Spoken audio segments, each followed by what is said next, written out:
I'm always weighing these two sides in my head. On the one hand, I do not want to stop the treatment too soon because we know that these new first-line options can be potent and provide durable remission in a subset of patients. So we don't want to miss that option switching too early, specifically in the context where response assessment can be challenging, as we discussed, certainly at the first evaluation.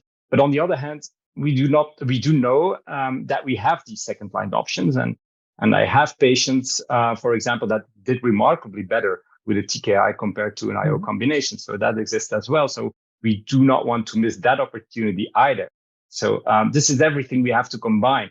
The state of the disease on the imaging, the evolution of the general condition of the patient, which also includes the toxicity of the treatment, the liver function, and then, as you mentioned really nicely, the preference of the patient and how comfortable he or she feels in terms of switching treatment. But this is the integration that we have to make. This is really the challenging part of the clinical decision process. But this is what we have to do on a daily basis.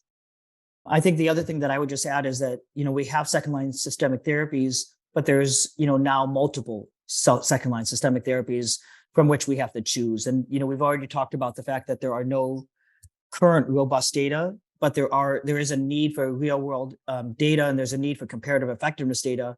And so I think that would be my other point, is there's a need for comparative effectiveness data to really determine the optimal second-line therapy. And even beyond comparative effectiveness data, ideally, there's a need for biomarkers. So we can really move from a one-size-fits-all to a world where we have precision oncology actually implemented in clinical practice.